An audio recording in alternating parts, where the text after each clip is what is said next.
thinking about this earlier this week. All the services that we've been coming to, I'm looking around and I'm seeing that many of you have been to multiple services this week.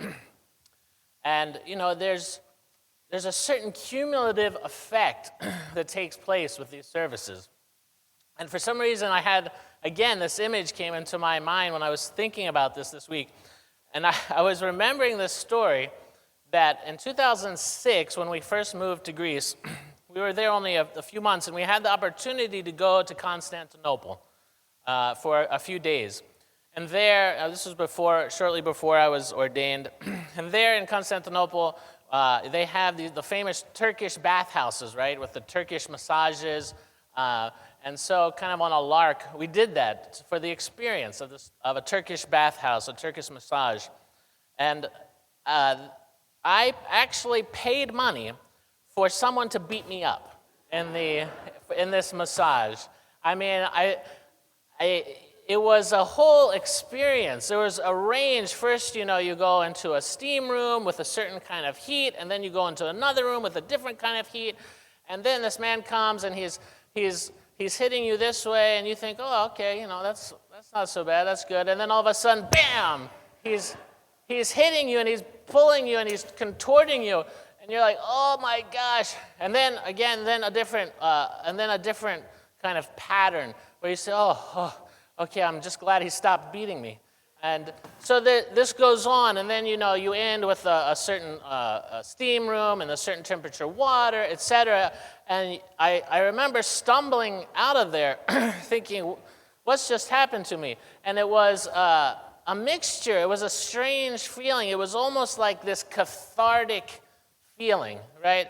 I had been through something, and I had really just been exercised. I had experienced the full range of emotions and feelings in my body, and I was a little bit bewildered, a little bit relieved, a little bit sore, and yet a little bit loose. I mean, it was this mixture, but something had happened to me. I had been transformed by this experience, and I was thinking about this as a metaphor for the services of Holy Week. We have this tradition in the Orthodox Church. And a lot of times here, especially in the South, maybe we hear this phrase, man-made tradition. Man-made tradition. Well, it's not in the Bible. It's man-made tradition. They're dismissive of it. And I would say, we have these Holy Week services are this tradition. And yes, we could say that it's a man-made tradition. But we would say the Bible is part of our man-made tradition as well. The Bible was written by human beings. It didn't fall from the sky and hit somebody in the head. It was written by human beings, but not just any human beings, by human beings who are inspired by the Holy Spirit, who are full of the grace of God. And through that, as men, as human beings, they made the writings of the Bible, which become a centerpiece of our tradition. Throughout the last 2,000 years, other men and women in our Holy Orthodox Church have also been filled with the Holy Spirit, the grace of God. These are the saints of our church. And through their hands, through the music they wrote, through the iconography they painted, through all of these things, through the sacred tradition, they infused this tradition with the Holy Spirit that was given to them, just like the writers of the books of the New Testament. In the same way, all of it is man-made tradition, but not by any kind of man, but by men and women who are full of the Holy Spirit, who are full of God. The same thing for the services that we've experienced during this Holy Week.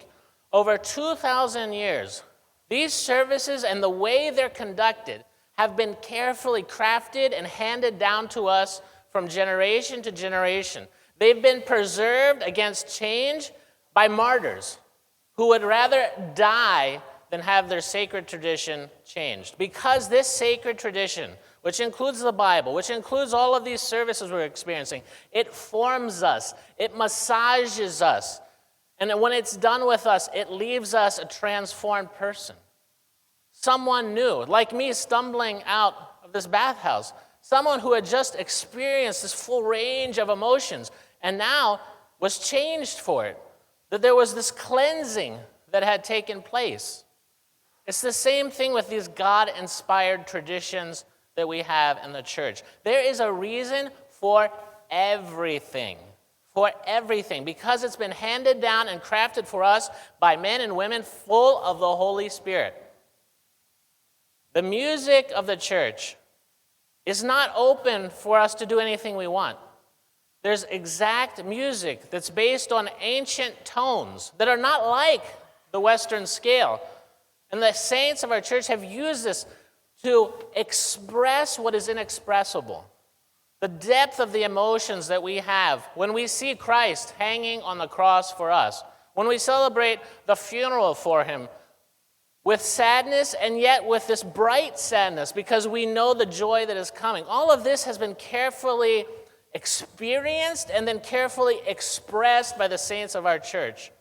Everything in the services, the way the lighting is, the way that changes, the way the colors change from purple to red to white on the altar, the tones used in the music, which are not a matter of personal expression by any means. These are compositions that have been handed down to us that encapsulate the experience of the Holy Spirit.